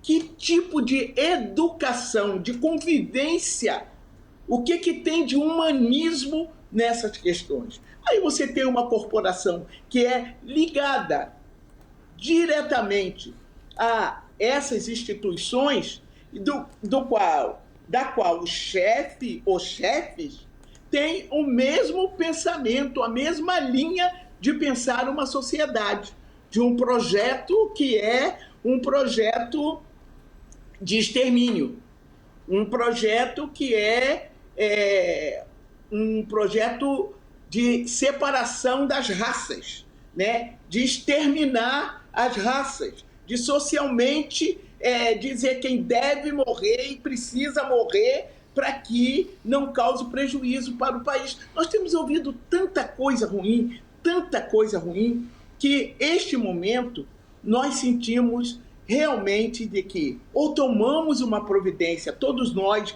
juntos ainda, tendo esperança, tendo fé, ou todos iremos calados, mudos para o matadouro, porque iremos realmente morrer com essa política criminosa de segurança que estão colocadas no país e desestabilizando todo e qualquer governo que queira fazer a coisa correta. Bom, com essa mensagem, então, de resistência, de alerta, sobretudo, quero agradecer demais a participação da deputada federal Benedita da Silva, pelo PT do Estado do Rio de Janeiro. Deputada, muito obrigada pela participação, apesar da dureza do tema. Obrigada por estar aqui conosco e até uma próxima oportunidade. Vamos resistindo, né? A força da nossa indignação nos levarão certamente a um outro rumo e a nossa vitória. Um grande abraço, muito obrigado. Obrigada. Abraço, deputado. Pessoal, nesta semana, a CNQ, que é a Confederação Nacional do Ramo Químico, realizou seu 9º congresso e elegeu nova diretoria para um mandato de 4 anos. Para falar sobre a importância deste setor no país, o Revista Brasil TVT conversa agora com Geralcino Santana Teixeira, eleito novo presidente da CNQ. Olá, Geralcino, seja muito bem-vindo. Bom dia a todos e todas, é um prazer ter com vocês e como é que diz, colaborar para que a TVT seja o que ela é hoje. Obrigado. Prazer é todo nosso, Geralcino. E eu quero que você fale para os nossos telespectadores aqui da TVT e também os ouvintes da Brasil Atual, como que foi realizar esse congresso da Confederação Nacional do Ramo Químico num momento tão delicado de pandemia e de forma virtual. Olha, primeiro que o momento é muito ruim. Acho que para todo mundo, 412 mil mortos, por um governo que nega medicina, nega tudo. Na verdade, acho que ele aposta na morte, na verdade é um governo da morte, assim. E fazer o Congresso no momento desse é muito ruim, porque primeiro que afetando todo mundo, todas as famílias no Brasil. Mas no ponto de vista, que como nós fomos o primeiro a fazer um Congresso virtual, foi uma experiência nova para a gente, para a equipe, para todo mundo, mas teve uma participação excelente, delegado do Brasil inteiro, sendo 40% feminino e 60% masculino. Então foi uma participação muito boa. Geralcino, ainda sobre a questão da pandemia, gostaria que você trouxesse para a gente quais os principais impactos desse momento de crise que a gente está vivendo para o setor. Olha, assim, a CNQ é composta no segmento de minério a farmacêutico. Então, é natural que o farmacêutico esteja bem, natural, por exemplo, que quem produz alguma coisa para festa, para descartar, acaba tendo um sofrimento maior. É lógico que todo mundo, principalmente nessa questão da redução do salário e de suspensão, que atingiu uma parte muito boa, mas o que mais pega também é o insumo para produzir as coisas, porque o dólar fica muito alto e aí o que acontece? Nós só tem praticamente no setor de plástico uma empresa que produz, que tem o controle, que é a Braskem. Então, isso também eleva muitas coisas. E aí, a dificuldade de você ter a questão de produção versus proteção da saúde. Então, isso é muito difícil, entendeu? Quando você pega um trabalhador contaminado, segundo diz o dado, é uma pessoa para 100, então imagine como que fica a cabeça dos outros dentro da produção. Eu sempre falo que a doença do futuro será a depressão, por causa do medo que a gente está passando, o pavor que a gente está passando. Se nós tivéssemos um governo que liderasse de fato o combate à pandemia, talvez seria muito mais fácil, mas como você tem um governo que cada vez mais motiva as pessoas a ir para a morte, fica muito difícil de você lidar em qualquer setor. Geralcino, esta semana eu falei com a Lucineide Ajão, que presidiu a entidade que você está a sucedendo, e ela falou como que foi, os desafios ao longo desses anos à frente da Confederação, como mesmo você falou, que integra aí vários segmentos do setor químico. E eu quero que você fale para a gente agora os desafios à frente dessa nova direção, que começa agora, para os próximos 4 anos. Lembrando que a gente continua no meio de uma crise sanitária, mas que você pudesse enumerar para a gente aí os desafios de vocês daqui para frente. Eu vou dizer que tem 3 desafios, não só do movimento sindical, mas da sociedade em geral. Primeiro, a luta pela vida. Segundo, a luta pela vacina. Terceiro, a luta pela sobrevivência. E em quarto, a luta pela democracia. Não dá para querer uma sociedade sem democracia, e não dá para você ter uma sociedade onde as pessoas começam a passar fome, como o dia tem aumentado. Para você ter uma ideia, hoje, por exemplo, eu fiquei o dia inteiro, apesar que o congresso acabou ontem, mas hoje eu fiquei o dia inteiro por causa da cesta básica. Então, é uma coisa que tem crescido muito, porque não adianta você dar um auxílio de R$200 para um pai de família que não vai resolver nada. Então, o principal desafio do movimento sindical é a sobrevivência. Mas, além de tudo, o movimento sindical tem uma importância muito grande na construção da democracia e das suas instituições, certo? Acho que para quem pegar da década de 70, década de 80, greve de 79, o movimento sindical teve um papel fundamental, inclusive na organização da sociedade. Nesse momento, mesmo virtual ou não, mas nós temos que combater esse governo e defender a democracia, porque eu acho que é um bem de todos. A partir do momento que nós, se Deus nos permitir, em 2022, tirar esse vida e toca a vida. Costumo dizer que para mim não me interessa quem seja, desde que seja democrático e respeite a democracia e não seja da morte. Geralcino, ainda sobre isso, a questão do movimento sindical, da luta, você mencionou alguns desafios, algumas bandeiras, mas, claro, a gente tem essa dificuldade de que o trabalhador não está podendo ir para a rua. Então, eu gostaria de saber qual a expectativa sua, até na gestão, enfim, para essa luta pelos direitos dos trabalhadores do ramo, do setor. É assim, primeiro que não é só os trabalhadores, a sociedade, no geral, tem essa dificuldade. Vai para a rua quem é doido, de ir na rua todo dia, porque é natural, o movimento sindical ou seus dirigentes não podem se abdicar de não ir para a rua, porque o trabalhador está na fábrica, então você tem que ir. Mas tem que ter cuidado, tem que preservar pela vida das pessoas, mas nós temos que buscar uma saída para, principalmente, garantir os direitos e dos trabalhadores. E aí, no geral, eu acho que o setor de saúde vermelho, médico, quero parabenizar pelo trabalho que tem feito, a contribuição que tem dado a essa sociedade, e muitas vezes você vê um trabalhador da saúde se manifestar porque não tem, não tem luva para trabalhar, você vê um lá e agredir, então é muito difícil no momento passado. Mas temos que superar isso. Eu falo que a nova forma da sociedade se adaptar, certo? Virtualmente, não sei até quanto tempo nós vamos lutar, acredito particularmente nesse modelo desse governo aí que não compra vacina, renega a vacina, dificulta a compra da vacina, certo? Eu não tenho essa certeza se esse ano a sociedade está vacinada. Negativo. Que dificulta, uma hora da fase ele não quer, outra Sputnik que ele não quer, Coronavac não quer, então, na verdade, ele não quer nenhuma. Ele quer que a sociedade morra, como lá no início do governo ele dizia que tinha que matar 30 mil, ele matou 700. Infelizmente, ainda tem uma parcela da sociedade, é muito dizer isso, mas tem uma parcela da sociedade que acho que ele tem razão. Geralcino, você acha que a realização do Congresso de forma virtual, que teve mais de 250 delegados e aí mais de 300 pessoas entre observadores, É uma nova experiência até que a gente possa voltar à normalidade, de que através da internet, de novas ferramentas, negociações de acordos coletivos, negociações de pautas de reivindicação dos trabalhadores desse setor, é uma experiência que vocês vão levar deste congresso de forma virtual para o dia a dia prático de vocês? Sim. Na verdade, não é nem por setor, vamos dizer assim, para a CNQ. Até a questão da tecnologia vai ser para a sociedade, não tem para onde a gente recuar mais. Eu acho que independente do tempo que a pandemia demorar, mas a gente vai ter que se adaptar a essa nova forma de se comunicar, as novas formas de emprego. Eu acho que o movimento de desafio, que é a transformação do trabalho, o capitalismo, cada dia que passa, ganha mais com menos gasto. É só pegar um exemplo dos iFood da vida e das coisas da vida.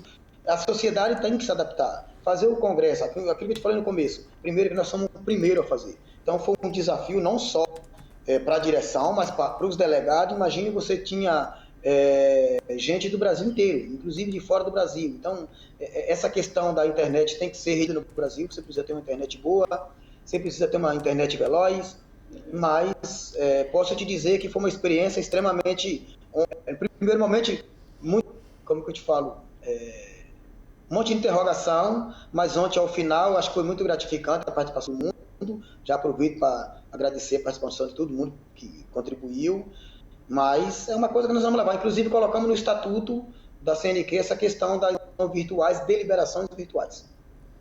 Até porque, enquanto a pandemia não acabar, não tem outro jeito, né? Temos realmente que encontrar formas de seguir lutando pelos nossos direitos, enfim, pelos trabalhadores e também pelo ramo de cada um, né? E com isso quero agradecer demais Geralcino Santana Teixeira, parabenizo, inclusive, eleito novo presidente da Confederação Nacional do Ramo Químico. Geralcino, muito obrigada pela participação e até uma próxima oportunidade aqui na TVT. Obrigado, parabéns pelo trabalho desenvolvido que a equipe da TVT tem feito. Abraço. Abraço. E com isso, vamos para um breve intervalo, mas antes disso, claro, quero lembrar você que está nos acompanhando pela TVT ou também nos ouvindo pela Rádio Brasil Atual para nos seguir nas redes sociais. @RedeTVT, estamos no Instagram, no Twitter e também, claro, no YouTube, Rede TVT. Vamos para um breve intervalo, daqui a pouquinho a gente volta.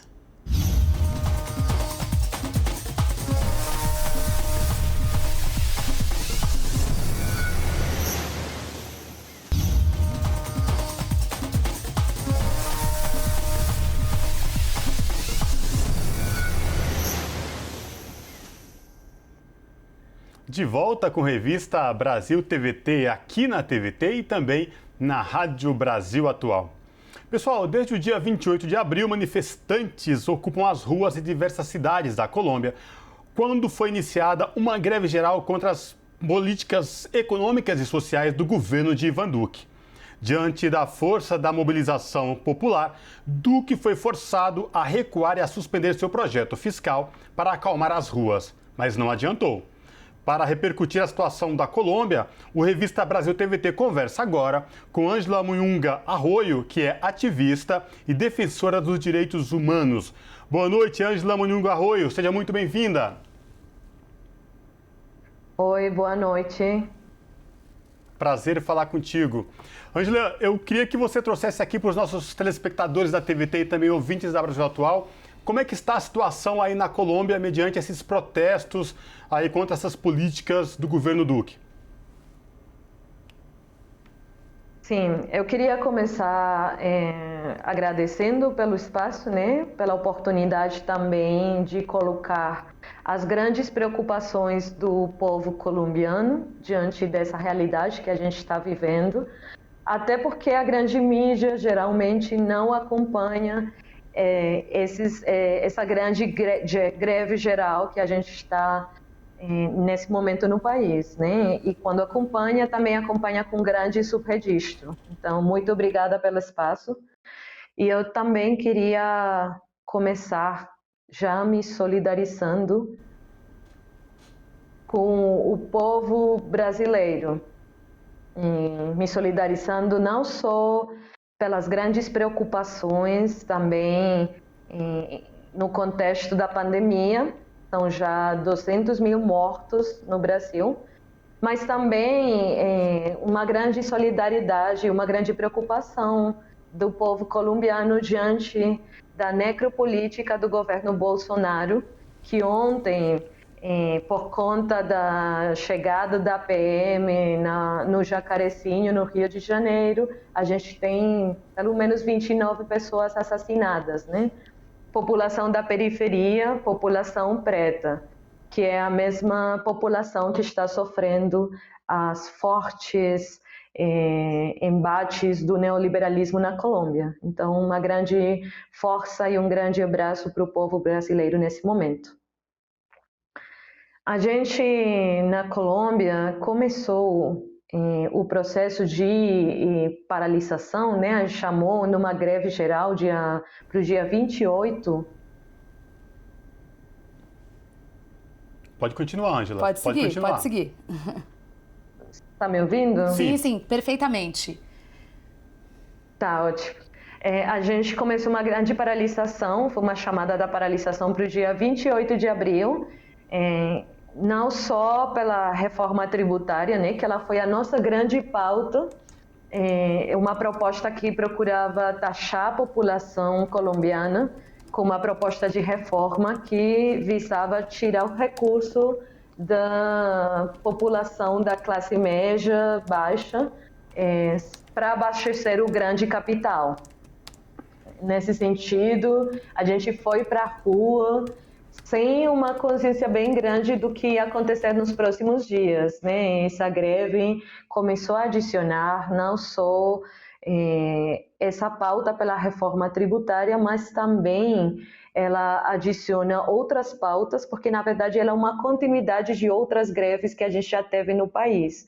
Em 2017, a gente teve uma grande greve do povo negro, principalmente do Chocó e da Buenaventura, lutando, exigindo ao governo o reconhecimento dos seus direitos, principalmente questão de saúde, educação. Aí a gente, em 2019, volta para as ruas numa grande greve geral. Dia 21 de novembro, como é conhecimento da região também, a gente teve um grande impacto nas nossas cidades por conta da brutalidade da polícia também. Aí chega a pandemia, chega também todas as dificuldades do governo nessa gestão da pandemia. E aí a gente volta nessa greve geral do dia 28, que, como eu estou falando, não é só uma greve com a pauta da reforma tributária, mas também pela defesa da paz, né, da implementação do acordo de paz, contra a reforma da saúde, que é uma proposta também de lei, a Lei 010, que visa a privatização da nossa saúde, exigindo oportunidades de educação, de emprego para a nossa juventude, principalmente a juventude negra. Contra os feminicídios das mulheres, a gente teve, no começo do ano, mais de 500 casos de feminicídio contra as mulheres, contra a população trans também, sim, toda a população LGBTQ que está no contexto de uma grande violência no país.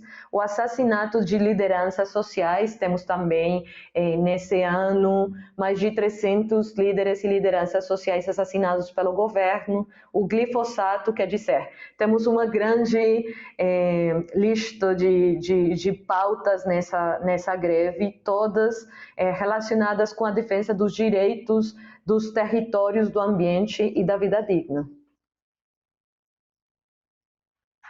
Sobre os protestos de rua, as manifestações, eu tenho acompanhado com alguns colegas fotógrafos colombianos, Santiago Mesa, Gerald Bermúdez também, para citar alguns. Há casos de mortos, feridos. Me chamou muito a atenção os feridos nos olhos, que é uma situação também da violência policial vista nos protestos de rua no Brasil.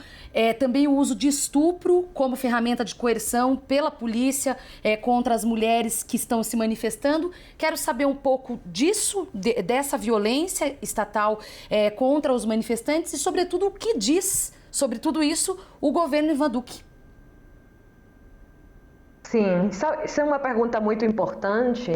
Eu acho que a gente precisa grifar que no histórico da Colômbia, vocês sabem que a Colômbia, mas também na região, historicamente a gente tem processo de luta e de resistência, né? Mas na Colômbia o governo tem implementado com muita força essa repressão e essa violência contra a população. Não é a primeira vez que a gente tem essa reação do governo. Já temos na década de 1970, no Grande Paro Cívico, a greve geral também. Já temos também o grande genocídio depois do Acordo de Paz na década de 1990, com a chegada do pacote neoliberal no país.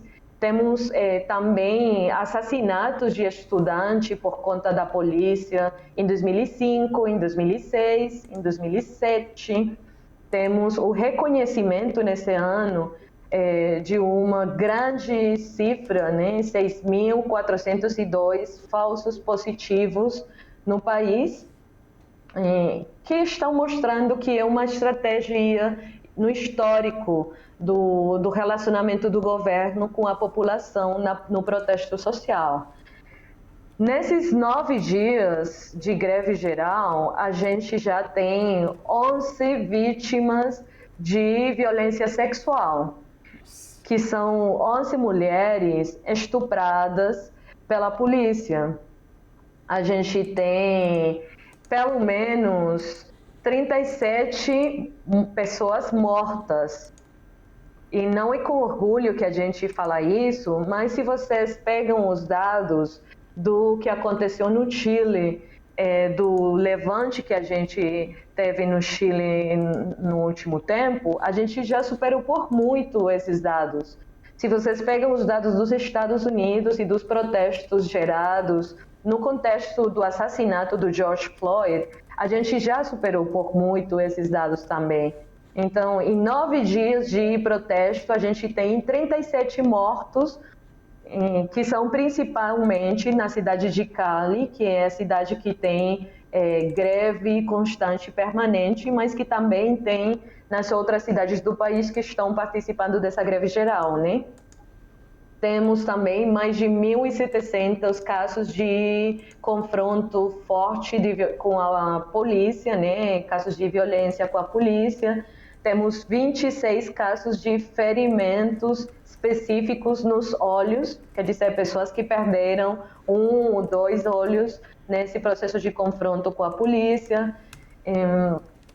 Mais de 900 detenções, quer dizer, os manifestantes, a população que está na rua, no nosso direito, que a nossa Constituição ampara o protesto social, a greve geral, e as pessoas que estão na rua estão sendo pegadas pela polícia, e a gente precisa dizer que essas situações de violência estão se apresentando também sem um pronunciamento, que é também a outra parte da sua pergunta, nem da prefeitura, nem da governação, né? Nem do presidente Ivan Duque. Eles não têm falado nada em relação a isso. Ao contrário, tem encaminhado o máximo chefe das forças militares para a cidade de Cali e tem dado todo o respaldo para a polícia, para os corpos militares do país, para continuar com essa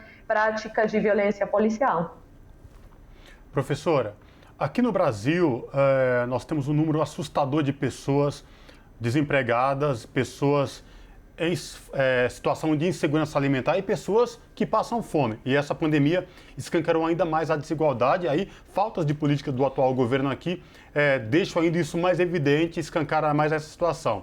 Como é que está a situação do trabalho, do emprego aí na Colômbia, principalmente entre os mais jovens, e como o governo atual da Colômbia está lidando com a pandemia?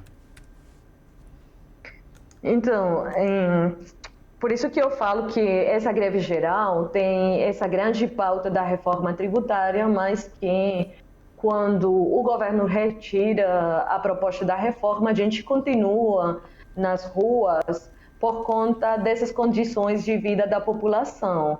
a gente está falando que pelo menos 26% da nossa juventude, principalmente a juventude indígena, a juventude preta, não tem emprego nesse momento. Temos 90% da população que está vivendo nesse momento com menos do salário mínimo do país.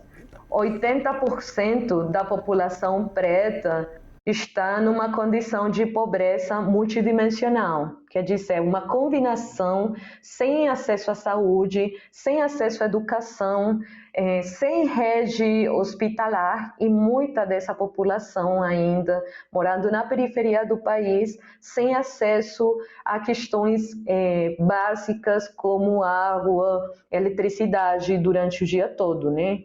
Então, são umas condições muito fortes de vida que estão representando essa barbárie neoliberal no país, que está representando também essa necropolítica do governo Duque diante da população, né? Com a chegada da pandemia, na verdade, todas essas questões vão se aprofundar. A gente tem muita fome. O pessoal, durante a pandemia, só tem sobrevivido por conta da solidariedade das comunidades. A gente faz o que chamamos de oja comunitária, que é pegar uma grande panela, né, uma panelada, levar para a rua, fazer comida para todo mundo. O pessoal, principalmente a população negra, a população indígena, tem aquela necessidade de sair para a rua para procurar emprego, para procurar com a informalidade também do comércio, conseguir os alimentos para os filhos, conseguir sobreviver, né? Então, essa é uma questão que a gente tem encarado, que a gente tem apresentado para o governo local, para o governo nacional, mas que, infelizmente, a resposta não tem sido suficiente. O governo Duque, ele demorou muito para a negociação com as vacinas, a gente não tem no esquema de vacinação, ainda não tem uma garantia para grande parte da população que tomou a primeira dose de ter a segunda dose, né, o que é um absurdo, na verdade. Também a gente tem aquelas ajudas do Estado, né? Mas elas não dão conta da grande dimensão de pobreza, de fome, de precarização da vida da população. Rapidamente, toda essa convulsão social, esses protestos, né, mobilizações, de certa forma, contra o governo Ivan Duque. Vamos lembrar que o governo Ivan Duque acabou chegando depois, né, depois do Álvaro Uribe, né, na mesma direção, na mesma linha, e em breve, ano que vem, Colômbia passará por eleições. Gostaria de saber o quanto, na sua avaliação, essa mobilização social, popular, poderá impactar na formação política, na composição política para o ano que vem. Então, assim, a gente tem duas questões em relação nessa pergunta. A primeira questão, que tem também, a gente precisa identificar que essas políticas de morte faz parte da direita, que não está só na Colômbia, mas também na região, né? A gente tem essa expressão de morte no Brasil, a gente tem essa expressão de morte no Chile, no México, no Equador. Então, é uma estratégia do grande capital diante da população da região, do que a nossa querida Lélia Gonçalves falaria da nossa América Latina, né? Então, na Colômbia, aquela expressão, ela está no ex-presidente Uribe, que ele está jogando muito esperto nesse momento, querendo se desmarcar do governo. A gente sabe que o presidente Duque faz parte do partido e das orientações políticas do ex-presidente Uribe, porém ele quer se desmarcar desse governo nesse momento, procurando se posicionar nas eleições de 2022, né? Então, a gente precisa ficar de olho nesse comportamento, porque é claro que eles têm o poder do judiciário, do político, militar, o econômico. E eles têm dado aquela força para as forças militares nesse momento de brutalidade policial. Aí a gente também tem essa grande mobilização, essa paralisação, que se a gente está na rua, é um resultado também da solidariedade da população. Eu quero grifar que essa não é uma greve geral de um partido político específico, de um movimento social só. A gente está na rua, temos os nossos jovens, principalmente juventude negra, juventude indígena, na primeira linha. A gente tem as mulheres, as mães que estão também transformando sua dor, seu luto em luta. A gente tem as juventudes, a gente tem até os caminhoneiros que estão aderindo à greve, diferentes setores e categorias, né? Isso tem ajudado muito para a gente fazer pedagogia nas ruas, e eu acredito que se não for para as eleições de 2022, a gente consegue sim fortalecer a nossa organização, a nossa análise do contexto que a gente está vivendo e se articular para as próximas eleições. Estamos trabalhando nisso e estamos trabalhando também com a solidariedade dos outros países, do Uruguai, da Argentina, a solidariedade internacional da Alemanha, dos Estados Unidos, do México, do Brasil, que tem aberto diferentes espaços para a gente falar do que está acontecendo no país. Também está fortalecendo muito essa luta da nossa região. Muito obrigada, professora Ângela Manhunga Arroyo, ativista e defensora dos direitos humanos. Graças por la charla, Ângela. Até uma próxima oportunidade. Gracias a ustedes.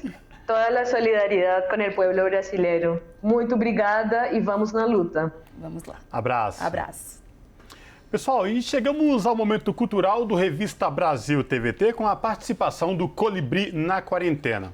Hoje, ele conversa com a cantora, compositora e instrumentista Felipe Cato. Colibri na Quarentena vai ao ar de segunda a sexta ao meio-dia aqui na Rádio Brasil Atual, aliás, e no YouTube da TVT. Se liga só. Olá, pessoal da Revista Brasil TVT, salve, salve! Estamos aqui na quarentena com mais de 270 programas ouvindo artistas de todas as áreas. Nós também estamos acompanhando as alternativas de trabalho nesses tempos de pandemia, lives, lançamentos e principalmente ações sociais de solidariedade. No programa de hoje nós vamos conversar com a cantora, instrumentista, compositora, ilustradora e designer Felipe Cato. Durante o período de pandemia, ela tem se apresentado com lives escrachadas e glamurosas, programas temáticos com músicas de todos os gêneros e parcerias com Johnny Hooker, Marina Lima, Letrux, Tulipa Ruiz, Zélia Duncan. De quebra, Cato está lançando o single Maísa, uma parceria de Zé Manuel e Ronaldo Bastos. Um papo muito livre, sem preconceitos. Você sabe que o programa Colibri na Quarentena vai pro ar de segunda a sexta ao meio-dia aqui na Rádio Brasil Atual 98,9 FM e também no YouTube da TVT. Um abração a todos e roda Felipe Cato. Então, a pandemia para mim, eu confesso, estava até falando com uma amiga sobre isso. O começo para mim, assim, o grande corte para mim foi 2018. 2018 na eleição, ali foi que eu falei assim, aqui começou um processo de tragédia real. Assim, eu senti. E todo mundo ao meu redor sentiu. Então, a partir de 2018, eu, meu namorado e as pessoas próximas, a gente começou um processo de sair, de cortar gastos radicalmente. A gente falou assim, olha, a gente começou a pensar, a gente não sabia quanto tempo a gente poderia ainda ficar aqui.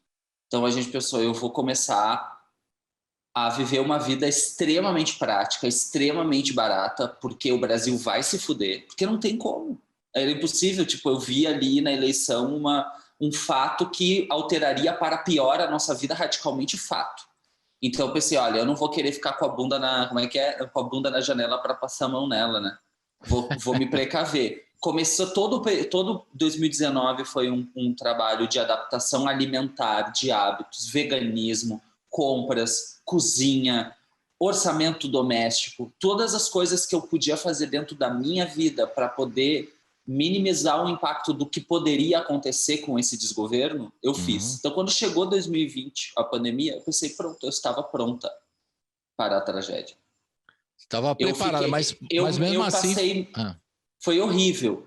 Não vou falar que foi horrível, mas eu sempre tento falar isso para as pessoas, porque assim, a pandemia não foi foi o capítulo 2 do livro do demônio, entendeu? Não foi o capítulo 1, entendeu? O capítulo 1 foi a eleição, e ali foi que a minha rotina mudou, que eu vi os meus sonhos desabarem, que eu fiquei desesperada, que eu fiquei em depressão, tudo ali.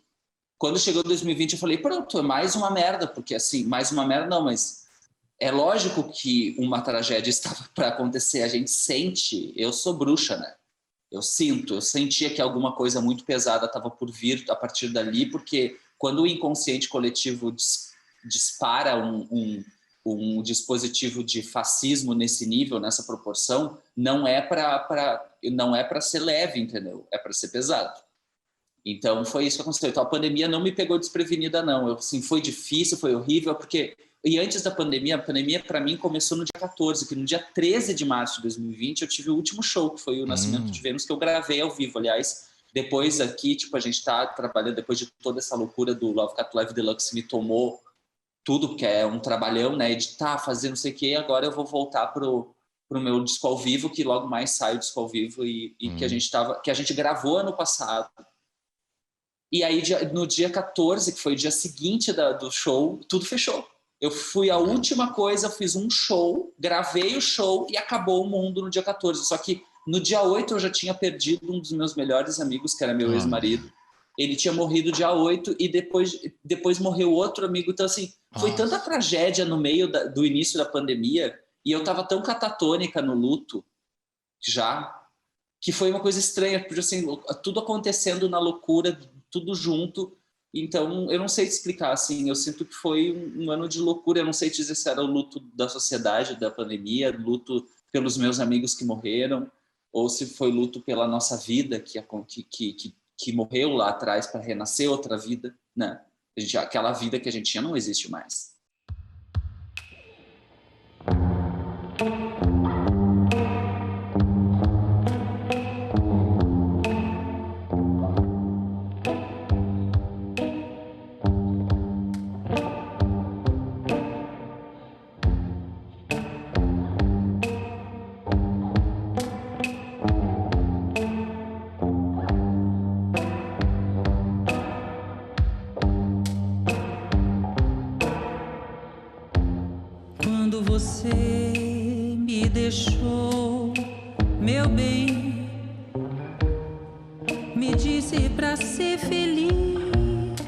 Passa bem,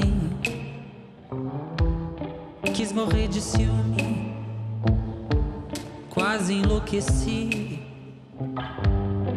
mas depois, como era de costume, obedeci. Quando você me quiser rever, já vai me encontrar refeita, pode crer. Olhos nos olhos, quero ver o que você faz. Ao sentir que sem você eu passo bem demais, e que venho até remoçando, me pego cantando, sem mais nem porquê. E tantas águas rolaram, tantos homens me amaram bem mais e melhor que você. Quando talvez precisar de mim, cê sabe que a casa é sempre sua, vem assim. Olhos nos olhos, quero ver o que você diz. Quero ver como suporta me ver tão feliz.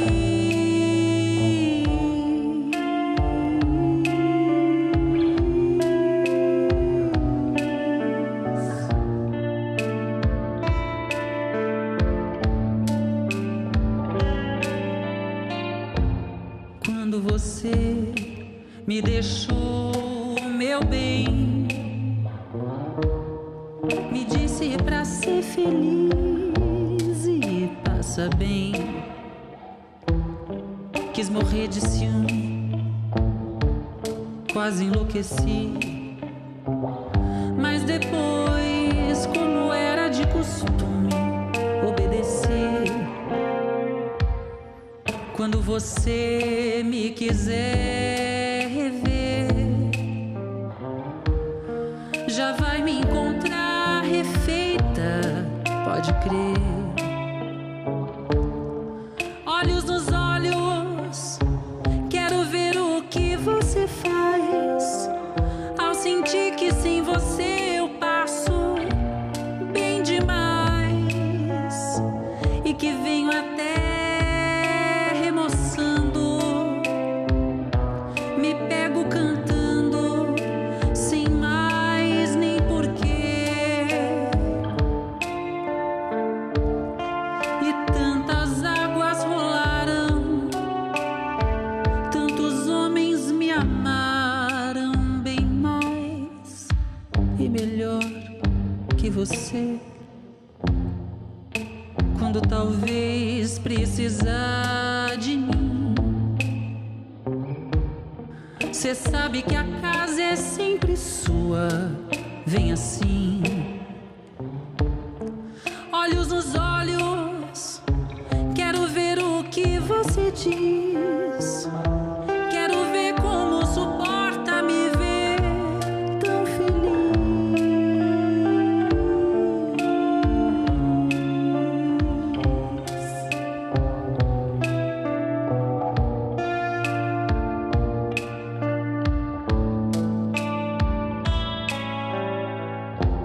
Quando você me deixou, meu bem.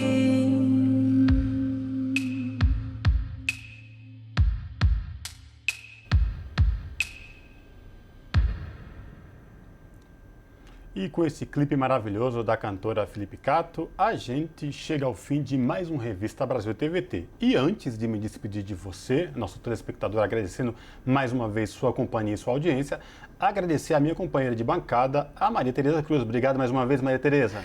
Obrigada, Cosmo. Obrigada a você que nos acompanhou neste domingo aqui no Revista Brasil TVT. E utilizando o termo do professor Paulo, façam, promovam o distanciamento físico. Se cuidem. E, pessoal, neste domingo, Dia das Mães, aí nosso abraço e nossa solidariedade a todas as mães que perderam um filho, uma filha, um marido, um primo, um tio nesta pandemia, e nossa solidariedade às mães, irmãs, primas que perderam parentes aí nesta ação desastrosa na cidade do Rio de Janeiro, que culminou em 25 mortes. Gente, boa semana a todos. Fiquem em casa quem puder, quem não puder. Distanciamento físico, álcool em gel e máscara até esta pandemia passar. Boa semana, beijo, até mais.